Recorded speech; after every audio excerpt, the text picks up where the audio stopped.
नमस्कार दोस्तों, मेरा नाम राहुल है और हम लोग आज की कक्षा में गणित विषय का एक अध्याय, एक टॉपिक जिसका नाम है मिश्रण, उसके कुछ सवालों को लेके बात करेंगे।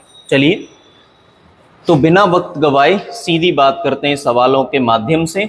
और इस चैप्टर में जो बातें हमें समझनी है प्रारंभ में, उन्हें आसानी से समझने का प्रयास कीजिएगा। मैं प्रयास ये करूंगा कि आपको बहुत आसानी से समझा पाऊँ। देखिए, जैसा कि दिया हुआ है कि 8 रुपये 60 पैसे प्रति किलोग्राम के चावल को 11 रुपये 40 पैसे प्रति किलोग्राम के चावल के साथ किस अनुपात में मिलाया जाए कि मिश्रण का मूल्य 10 रुपये 20 पैसे प्रति किलोग्राम हो जाए। चलिए देखिए किस प्रकार से हम इस सवाल को हल करने का प्रयास करेंगे। देखिए, तो सवाल लिखा हुआ है कि 8 रुपये 60 पैसे प्रति किलोग्राम का चावल, तो जो पहला प्राइस दिया गया है उसको आप एक साइड लिख लीजिए। फिर बोला है 11 रुपये 40 पैसे प्रति किलोग्राम का चावल, जो 11 रुपये 40 पैसे प्रति किलोग्राम दे रखा है उसको दूसरी साइड लिख लीजिए। और दोनों को मिलाकर जो मिश्रण बनाया गया है उस जगह जो मिश्रण का मूल्य दिया गया उसे इन दोनों के बीच में लिख लीजिए। सबसे महत्वपूर्ण और आवश्यक बात यहां से आगे समझिए। पहली और इंपॉर्टेंट बात, जब जब दो पदार्थों का मूल्य दिया जाए और दोनों पदार्थों को मिलाने का प्रयास किया जाए तो आपको विशेष तौर पर मेरी बात ध्यान रखनी है कि इस वाली क्वांटिटी से ये वाली क्वांटिटी, मिश्रण वाली क्वांटिटी अगर ज्यादा है तो इस वाली क्वांटिटी से, इस वाले मूल्य से ये कम होना चाहिए। क्वांटिटी नहीं, मूल्य, ठीक है। अगर इस मूल्य से ये वाला ज्यादा है तो इससे ये कम होना चाहिए। मेरे कहने का मतलब, सीधी बात, जो मिश्रण का मूल्य है वो दोनों के कहीं बीच में होना चाहिए, ठीक है। जैसे मान लीजिए यहां लिखा होता 11.60, 11 रुपये 60 पैसे, तो ये इससे भी बड़ा होता और इससे भी बड़ा होता, तो ये हमारा क्वेश्चन गलत हो जाता। आप ये बात समझ पा रहे हैं? बढ़िया। तो पहली और आवश्यक बात यही है कि मिश्रण का मूल्य दिए गए दो पदार्थों के मूल्य जिनको मिलाया गया है उनके बीच का होना चाहिए, ठीक है। चलिए, जब आपने इतना देखा तो समझ में आएगा फिर क्या करना है। देखो, एक तरफ से ये वैल्यू बड़ी होगी और एक तरफ से ये वैल्यू छोटी होगी। और याद रखना है, मिश्रण से कभी भी मात्रा नहीं निकलती है, हमेशा निकलता है मात्रा की अनुपात। मात्रा नहीं निकलेगी, हमेशा क्या निकलेगा? रेशियो। ये कैसे निकलेगा आराम से चर्चा करेंगे। देखो, 8 रुपये 60 पैसे से 10 रुपये 20 पैसे ज्यादा है। कितना ज्यादा है?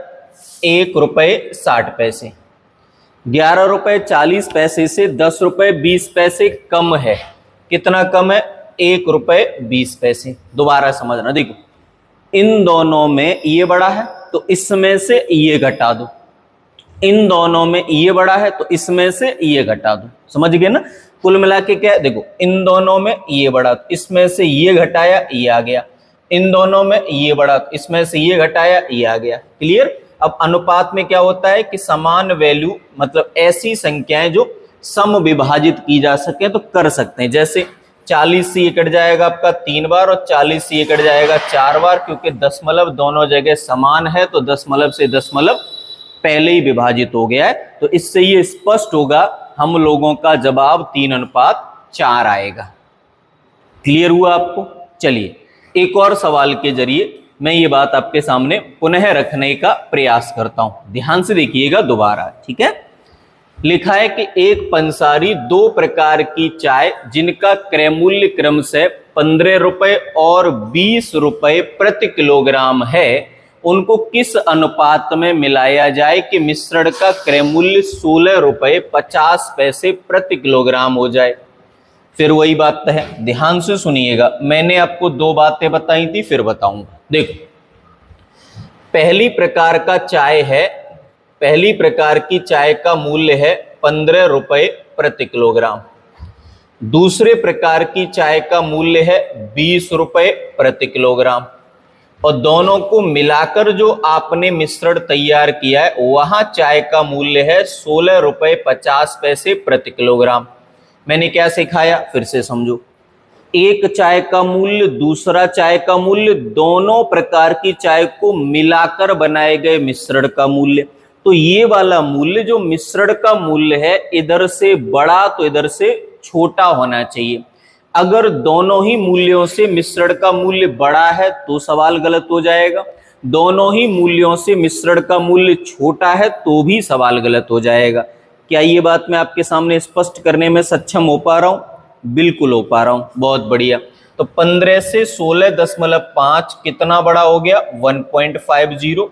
और इससे भैया ये कितना कम हो गया? 3.50। तो मैं और आप मिलके ये बात यहां से समझ पाएंगे कि हम लोगों ने अभी पढ़ा ही हाल ही में कि यहां से हमेशा क्या मिला करेगा? रेशियो। तो ये देखो 5 से कटेगा 7 बार और 5 से कटेगा 3 बार, क्योंकि पॉइंट और जीरो दोनों जगह सेम है। तो हमारा जो उत्तर आ गया वो 7:3 आ गया। ठीक है, चलिए दो बातें फिर से समझो। जो मिश्रण का मूल्य होगा वो दिए गए दोनों मूल्यों के बीच का होगा, तो उसे बीच में रखना है। एक साइड से बड़ा है तो इसमें से ये घटा दो, या ऐसे सोच लो इससे ये कितना बड़ा है, इससे छोटा है तो ये सोचो कि इससे ये कितना छोटा है। फिर क्या कर लो? रेशियो। मैंने आपको बोला ही मिश्रण हमेशा आपको निकाल के देगा पदार्थों की संख्या का अनुपात अथवा पदार्थों की मात्रा का अनुपात। ये हम आज की क्लास में विस्तार से चर्चा करने ही वाले हैं। आपको ये बात समझ में आ रही है? बढ़िया। चलिए अगले सवाल पर आते हैं। अगला सवाल देखेंगे अगर आप तो समझ पाएंगे कि 62 रुपए प्रति किलोग्राम की चाय को 72 रुपए प्रति किलोग्राम की चाय के साथ किस अनुपात में मिलाएं कि मिश्रण का मूल्य 64 रुपए 50 पैसे प्रति किलोग्राम हो जाए।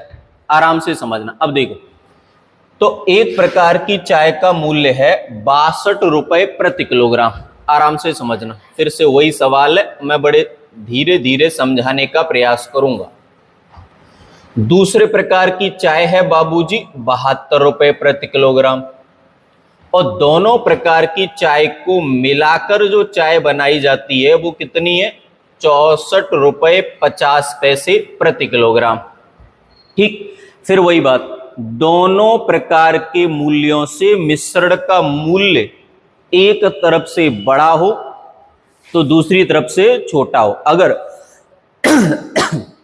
ये मूल्य मिश्रण का दोनों से छोटा दे दिया जाए तो भी सवाल गलत, और दोनों से बड़ा दे दिया जाए तो भी सवाल गलत। तो आपको समझ में आएगा, आराम से देखिएगा कि 72 से 64.50 64 रुपए 50 पैसे, तो 72 से 64 रुपए 50 पैसे छोटा हो गया।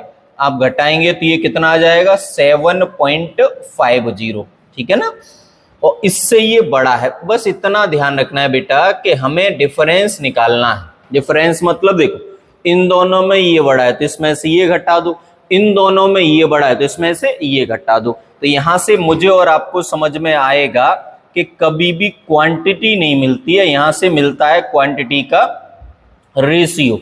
तो सीधा सीधा है कि 25 से कटेगा 3 बार और 25 से कटेगा 1 बार, तो मेरा और आपका आंसर 3:1 आ जाएगा। देखिए एक बार समझिए, 62 रुपए प्रति किलोग्राम की चाय को 72 रुपए प्रति किलोग्राम की चाय के साथ मिलाया गया है और 64 रुपए 50 पैसे प्रति किलोग्राम वाली चाय बनाई गई है।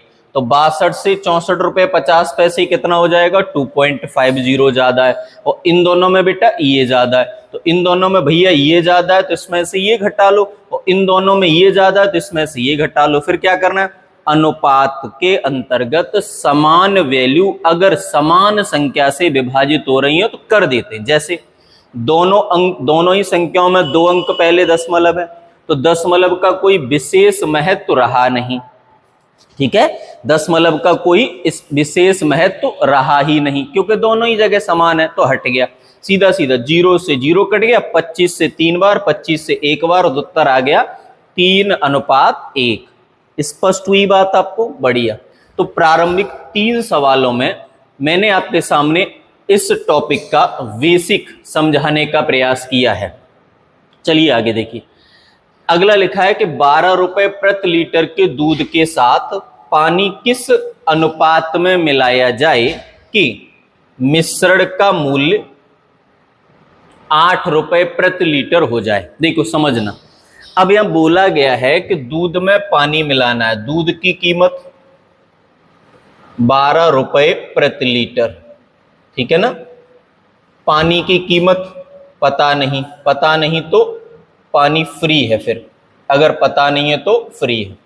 हो सकता है एग्जामिनर यहाँ पे 2 रुपया लीटर या ऐसा कुछ भी पानी की कीमत भी दे दें, अभी नहीं है तो फ्री है, ठीक है। मिश्रण का मूल्य 8 रुपया प्रति लीटर बनाना है, तो बात वही है, एक तरफ से डाटा बड़ा होना चाहिए और एक तरफ से डाटा छोटा होना चाहिए। अगर दोनों ही तरफ से डाटा बड़ा है तो भी सवाल गलत है, और दोनों ही तरफ से डाटा छोटा है तो भी सवाल गलत है। तो हमारा आंसर हो जाएगा कि 0 से 8 कितना ज्यादा है भैया, 8 ज्यादा है, और 12 से 8 कितना कम है बाबूजी, 4 कम है। तो मेरा और आपका आंसर हो जाएगा, 4 से ये कट जाएगा 2 बार और 4 से कट जाएगा 1 बार, तो हमारे उत्तर आएंगे 2:1। फिर समझिए, देखो 12 रुपए प्रति लीटर का दूध के साथ पानी, अब देखो पानी की कीमत नहीं दी है तो पानी क्या है, फ्री है, ठीक है। कहीं से भी दूध या पानी भर लेगा, गड्ढा नल जहां मिलेगा वहां से भर लेगा, फ्री है। और दोनों को मिलाकर क्या बनाना है, 8 रुपया लीटर। तो 12 रुपया प्रति लीटर के दूध को 0 रुपया प्रति लीटर के पानी के साथ मिलाया है ना, तो दोनों को मिलाकर जो मिश्रण बना वो 8 रुपया प्रति लीटर होता है। अतः 0 से 8, 8 ज्यादा है, 12 से 8 4 कम है, तो आंसर हो जाएगा 2:1। स्पष्ट हुई आपको ये बात? चलिए बढ़िया, आगे बढ़ो, धन्यवाद। अगले सवाल पर आ जाइए। अगला लिखा है कि दूध और पानी को किस अनुपात में मिलाया जाए जिससे कि मिश्रण को लागत मूल्य पर बेचने से 16% का लाभ। देखो एक बात मेरी समझिएगा, बड़े आराम से समझिएगा। देखो हमें क्या करना है, पानी मिलाना है। आप एक बात सोच के मुझे बताइए कि मैं अगर किसी व्यक्ति या किसी किसान से 50 लीटर दूध खरीदूं एक निश्चित मूल्य पर, और बाद में जिस मूल्य पर खरीदूं उसे उसी मूल्य पर बेचने का प्रयास करूं, मिश्रण को कॉस्ट प्राइस पर ही बेचने का प्रयास करूं, तो क्या मुझे लाभ हो सकता है? जैसे सोच के देखिए, मैंने 10 लीटर दूध खरीदा 20 रुपया लीटर के हिसाब से, और 10 लीटर दूध जो खरीदा 10 ही अगर बेचा और कीमत भी 20 रुपया प्रति लीटर ही ली, तो क्या उस पर मुझे कोई लाभ होने की संभावना बनेगी? आप सोच के देखिए, नहीं बनेगी। क्यों? क्योंकि जिस कीमत में सामान खरीदा गया हो उसी कीमत में अगर सामान को बेच दिया गया हो तो कोई किसी प्रकार का लाभ प्राप्त नहीं होता है। क्या ये बात आप मेरी बात पर सहमत हैं, समझ पा रहे हैं? बिल्कुल सही, बिल्कुल समझ पा रहे हैं। अब आ जाइए पॉइंट पर।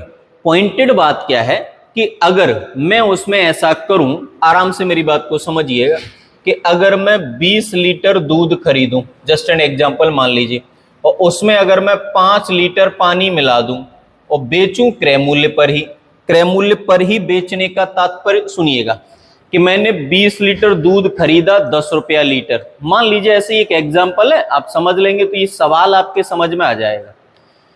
मान लीजिए आपने 20 लीटर दूध खरीदा 10 रुपया लीटर के हिसाब से, समझिएगा, ठीक है, 10 रुपया लीटर के हिसाब से। आगे, और 5 लीटर उसमें पानी मिला दिए, तो भैया आपको जो फायदा हुआ वो 5 लीटर पानी मिलाने के कारण ही तो हुआ।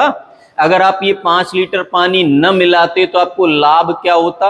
कुछ नहीं होता। अतः आराम से मेरी बात को समझना कि ऐसे किसी भी सवाल में हम ये बात पूरी तरह से समझने में सक्षम हो पाएंगे कि क्या समझने में सक्षम हो पाएंगे कि ऐसा कोई भी सवाल आपको मिले जहां मैं लिख दे रहा हूं, यदि वस्तु को लागत मूल्य पर बेचा जाए, यदि वस्तु को लागत मूल्य पर बेचा जाए तब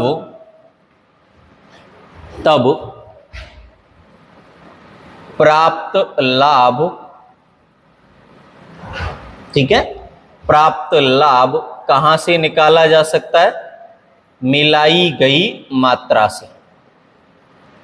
यानी आपको फायदा उतने के बराबर हो जाएगा जितने का आपने मिलाए। जैसे 20 लीटर दूध में 10 लीटर पानी मिलाया और दूध को अगर आपने 10 रुपया लीटर बेच दिया तो 10 रुपया लीटर का जो पानी मिलाया था उसकी कीमत आपको 100 रुपए मिल गई, जबकि आपने उसे फ्री में मिलाया था। तो फायदा क्यों हुआ? क्योंकि आपने उसमें मिलावट करी।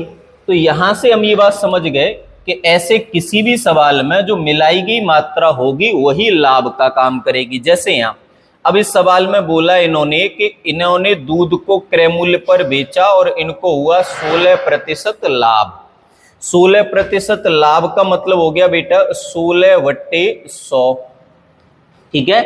16/100 को और सिंपलीफाई कर लोगे तो 4/25। तो समझ जाना जो अंश में वैल्यू लिखी हुई है वह हमेशा आएगी आपकी मिलाई गई मात्रा। जो अंश में लिखा हुआ है वह हमेशा आएगी मिलाई गई मात्रा, और जो हर में आपका लिखा हुआ है वह आएगी प्रारंभ में दी गई मात्रा। कहने का तात्पर्य यह हुआ कि यहां से फायदा उतना हुआ जितना आपने इसमें पानी मिलाया, और आपका जो हर है वो किसका काम करेगा? दूध का। देखिए समझिए कितने परसेंट लाभ हुआ? 16%। 16/100 काट दिया 4/25, तो 25 यूनिट किसका हुआ? प्रारंभ में खरीदी गई मात्रा, जो भी आपने खरीदा था। और अंश किसका काम करेगा? मिलाई गई मात्रा का। तो ऐसा कोई भी सवाल जहां वस्तु को लागत मूल्य पर बेचा जाए वहां एलिगेशन मत लगाइए, क्योंकि आपका आंसर डायरेक्ट आ जाएगा। तो मेरा और आपका जवाब यहां से हो जाएगा इनमें से कोई नहीं। यानी अनुमानित है कि 25 यूनिट दूध में 4 यूनिट पानी मिलाया गया है। क्लियर है मेरी बात? चलिए अगले सवाल पर आते हैं। ये आप स्क्रीनशॉट ले लीजिए ताकि आपको ये डाटा मिल जाए, ठीक है। अगला सवाल देखिए। अगला क्वेश्चन लिखा है कि एल्कोहल के साथ पानी को किस अनुपात में मिलाया जाए जिससे कि मिश्रण को लागत मूल्य पर बेचने से 20% का लाभ हो। बेटा आप ध्यान दे रहे होंगे कि ये एग्जैक्ट सेम सवाल है, और इस बार जो लाभ बोला है वो कितना बोला है? 20%। अगर लाभ हो रहा है 20% तो 20% को क्या करना है? 20/100 बना देना है, और 20/100 को क्या करना है? 1/5 बना लेना। अब मुझे बात बताना, सुनो, एल्कोहल है ना, तो एल्कोहल हो गया 5 यूनिट और मिलाया क्या है? पानी। पानी हो गया 1 यूनिट। जो वैल्यू नीचे लिखी होगी वो प्रारंभिक मात्रा को बताएगी, और जो वैल्यू अंश में लिखी होगी वो मिलाई गई मात्रा को बताएगी। तो एल्कोहल में पानी को किस अनुपात में मिलाया गया है? 5:1। तो जब जब आपको बोला जाए कि मिश्रण को लागत मूल्य पर बेचने से लाभ हो रहा है तो तुरंत आप सवाल को एलिगेशन मत लगाइए, फ्रैक्शन मेथड से निकाल लीजिए। हर में हमेशा वह मात्रा आएगी जो शुरुआत में आपके पास थी, आपने खरीदी थी, ऐसे कुछ भी कह सकते हैं, और अंश में वह मात्रा आएगी जो आपने मिलाया है, ठीक है। पिछले सवाल में मैंने ये बात लिखा दी थी ताकि आप नोट्स बना रहे हो तो ये डाटा आपके पास पहुंच जाए। क्लियर हुई मेरी बात? चलिए अगले सवाल पर आते हैं। अगला क्वेश्चन है कि दूध के साथ पानी को किस अनुपात में मिलाया जाए कि मिश्रण को लागत मूल्य पर बेचने से 16 सही 2/3% का लाभ हो। तो एग्जैक्ट सेम सवाल है, आप बताइए कि नहीं? बिल्कुल सेम है। 16 × 3 48 और 2 50, 50/3 यानी प्रतिशत हटाओगे तो 300 हो जाएगा। वेरी गुड बेटा। तो ये हो गया भैया 1/6। मैंने क्या सिखाया? हर में जो डाटा आएगा नीचे जो संख्या लिखी होगी वो हमेशा किसकी होगी?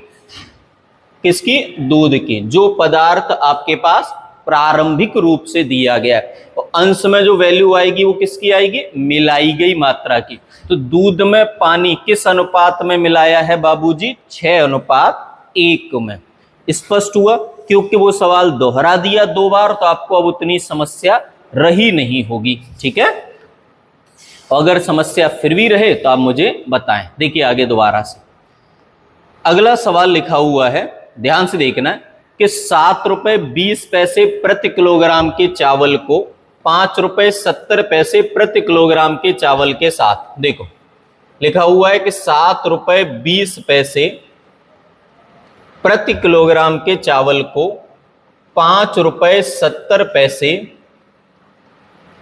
प्रति किलोग्राम के चावल के साथ किस अनुपात में मिलाया जाए कि मिश्रण का मूल्य 6.30 प्रति किलोग्राम हो जाए। तो मैंने क्या सिखाया भैया बाबूजी शुरुआत के 4 सवालों में कि आप क्या किया करिए, एक ही काम, क्या कि ये दोनों मूल्यों से ये वाला मूल्य बीच में आ जाना चाहिए, मतलब एक साइड से बड़ा हो तो एक साइड से छोटा हो। क्लियर बात हो रही है ये?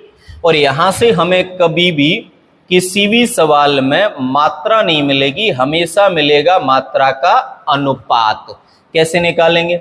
5.70 से 6.30 कितना ज्यादा है? 0.60। आप समझ पा रहे हैं ये बात? इससे ये कितना कम है? तो 6.30 से 7.20 कितना कम है, सॉरी कितना ज्यादा है? 0.90। देखो इससे ये कितना कम है तो इसमें से ये घटा दो, या ये बोलूं इससे ये कितना ज्यादा तो भी वही करना है भैया, इसमें से ही ये घटाना है। अब मैं बोलूं इससे ये कितना कम है तो इसमें से ये घटा दो। एक तरफ से वैल्यू छोटी तो दूसरी तरफ से बड़ी होनी चाहिए। पॉइंट से पॉइंट कट जाएगा बाबूजी, तो 30 से कट जाएगा 2 बार और 30 से 90 कट जाएगा 3 बार। तो मेरा और आपका जवाब आ जाएगा 2:3। ठीक है, आप आराम से समझिए। बढ़ूं आगे, चलिए अगले सवाल की ओर बढ़ जाता हूं। लिखा है 9.30 प्रति किलोग्राम के गेहूं को 10.80 प्रति किलोग्राम के गेहूं के साथ किस अनुपात में मिलाया जाए कि मिश्रण का क्रय मूल्य 10 रुपए प्रति किलोग्राम हो जाए। आराम से समझना, देखिएगा। तो लिखा है कि 9.30 प्रति किलोग्राम के गेहूं को 10.80 प्रति किलोग्राम के गेहूं के साथ किस अनुपात में मिलाया जाए कि मिश्रण का मूल्य 10 रुपए प्रति किलोग्राम आ जाए। तो भैया देखो क्या करेंगे बाबूजी, इससे ये डाटा छोटा और इससे ये डाटा बड़ा। ठीक है, तो 10.80 से 10 रुपया कितना कम है? 0.80। सॉरी पेन गिर गया था। देखो 10.80 से 10 रुपए कितना कम है? 0.80। इससे ये कितना ज्यादा है? 0.70। मैंने क्या सिखाया, बार बार आपको बता रहा हूं, 2 बातें दिमाग में रख के चलिए। पहली बात, जब 2 पदार्थों को मिलाएंगे तो मिश्रण का मूल्य एक तरफ से बड़ा और एक तरफ से छोटा होना चाहिए। अगर बड़ा है तो बड़े में से छोटा घटा दो, अगर ये छोटा है तो बड़े में से छोटा घटा दो। तो आंसर हमारा जो है 8:7 आ जाएगा, क्योंकि बाबूजी पॉइंट दोनों जगह समान अंकों के साथ दिया है तो कट जाएगा, बची हुई वैल्यू का अनुपात 8:7 आ जाएगा। अब आप बताइए, क्या ये बातें आपके सामने जो बेसिक है इसका वो एकदम क्लियर हो गया है? बिल्कुल सही। आगे समझ, अगले सवाल पर अगर हम लोग आते हैं तो देखिएगा, अगला सवाल लिखा हुआ है, पढ़ें। लिखा है कि 60 रुपए प्रति किलोग्राम की चाय को 65 रुपए प्रति किलोग्राम की चाय के साथ किस अनुपात में मिलाया जाए कि मिश्रण को 68.20 प्रति किलोग्राम में बेचने से 10% का लाभ हो। देखिए समझिए, अब मेरी बात को आराम से समझना। देखो क्या लिखा है, सवाल में लिखा है कि 60 रुपए प्रति किलोग्राम की चाय को 65 रुपए प्रति किलोग्राम की चाय के साथ किस अनुपात में मिलाया जाए कि मिश्रण को 68 रुपए 20 पैसे प्रति किलोग्राम में बेचने से 10% का लाभ हो। बेटा जब जब किसी सवाल में सेलिंग प्राइस दिया हो, ये जो वैल्यू हमें डायरेक्ट गिवन होती है दैट इज प्रोडक्शन प्राइस और कॉस्ट प्राइस, इसे हम क्या कहते हैं, क्रय मूल्य।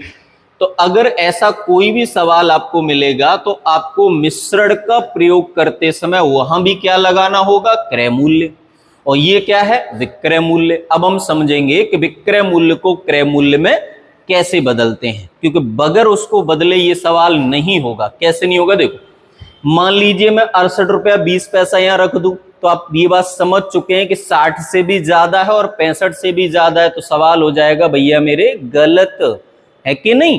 तो इससे पहले बताइए क्रय मूल्य बनाते हैं। बहुत बढ़िया, देखिए दो तरीके हैं। एक क्या तरीका है समझो, 10% का लाभ, तो प्रतिशतता जब हम पढ़ेंगे तब मैं आपको ये बात समझाऊंगा कि प्रतिशत में आमतौर पर वैल्यू 100 के अनुसार इधर उधर चलती हैं। तो 10% का लाभ यानी 110% की वैल्यू दी गई है 68 रुपए 20 पैसे। 110% लाभ है तो 110, हानि होता तो भैया ये 90% की वैल्यू होती। जब जब आपको ऐसे किसी भी सवाल में कॉस्ट प्राइस निकालना हो तो ऑलवेज आपको वैल्यू फाइंड आउट करनी है किसकी, 100% की। दोबारा समझिए, तो इस सवाल में क्या हुआ, 10% लाभ यानी 110% की वैल्यू गिवन है और 100% हमेशा होता है कॉस्ट प्राइस, उसकी वैल्यू निकालनी। देखो कैसे करेंगे, यहां बेटा हम लोग करते हैं क्रॉस मल्टीप्लाई, ये कट जाएंगे, जीरो और प्रतिशत दोनों जगह कट जाएंगे, बढ़िया। अब 11 से इसे डिवाइड कर दो तो 6 बार और पॉइंट आ जाएगा 2 बार, और जब इनका क्रॉस मल्टीप्लाई करोगे तो इधर कोई वैल्यू बची ही नहीं, तो कॉस्ट प्राइस बराबर कितना हो जाएगा, 62 रुपए प्रति किलोग्राम। ठीक है, तो जो वहां से आपका कॉस्ट प्राइस निकल के आया है उस कॉस्ट प्राइस को आप यहां रख दीजिए। बस इतना सा मेरा और आपका काम है कि 65 से 62 छोटा है तो कितना छोटा है, 3, 60 से 62 बड़ा है तो कितना बड़ा है, 2। तो इन दोनों को हम किस अनुपात में मिलाएंगे, तो आंसर हो जाएगा 3:2। एक बार पुनः समझेंगे, देखिएगा। तो सवाल ये दिया गया है, पुनः आप पढ़िए समझिए, मिलके बात करेंगे। जल्दबाजी देखो करूंगा ही नहीं, बिल्कुल नहीं कर रहा हूं, ठीक है, आराम से समझेंगे। देखो चलो फिर से मिलके बात करने का प्रयास करेंगे। तो लिखा हुआ है कि 60 रुपए प्रति किलोग्राम की चाय को 65 रुपए प्रति किलोग्राम की चाय के साथ किस अनुपात में मिलाया जाए कि मिश्रण को 68 रुपए 20 पैसे प्रति किलोग्राम में बेचने से 10% का लाभ हो रहा हो। ठीक है ना, तो मैं और आप मिलके क्या सोचे कि ये सोचे भैया कि ये जो वैल्यू दी जाती है ये क्या है, कॉस्ट प्राइस। अगर ये कॉस्ट प्राइस है तो यहां भी क्या लगाना होगा, कॉस्ट प्राइस। तो दिया इन्होंने क्या है, सेलिंग प्राइस। तो सेलिंग प्राइस से कॉस्ट प्राइस बनाने की दो तरीके, एक मैंने अभी बताया था क्रॉस मल्टीप्लाई वाला, है ना, एक और बताता हूं। देखिए 10% का लाभ दिया है, तो अगर आपको किसी भी सवाल में 10% का लाभ दिया जाए तो आप सीधा सीधा इसे 10/100 बना लीजिए, बेसिक फ्रैक्शन बना लीजिए। ठीक है, अगर आप बेसिक फ्रैक्शन बनाएंगे तो आपको समझ में आएगा कि अगर आपको लाभ दिया है तो अंश में लिखी हुई वैल्यू लाभ को रिप्रेजेंट करेगी, और हानि दी है तो अंश में लिखी हुई वैल्यू हानि को रिप्रेजेंट करेगी। लेकिन जो हर में लिखी हुई वैल्यू है, नीचे लिखी हुई वैल्यू है, वह है हमेशा क्रय मूल्य दर्शाएगा। तो यहां से मैं पता चला कि एक वस्तु का क्रय मूल्य 10 यूनिट है जिसका लाभ 1 यूनिट है, समझना। तो यहां से हमें यह पता चल जाएगा कि किसी भी वस्तु का क्रय और विक्रय का रेशियो क्या है। तो क्रय और विक्रय का रेशियो हो गया भैया 10:11। आगे समझिएगा, आपको 11 यूनिट की वैल्यू दी गई है 68 रुपए 20 पैसे। तो 1 यूनिट की वैल्यू निकालने के लिए 11 से यहां डिवाइड कर दीजिए, तो कितना आ जाएगा 6.2। तो यहां भी हम फिर गुणा करेंगे 6.2 का, तो क्रय मूल्य आ जाएगा 62 रुपए।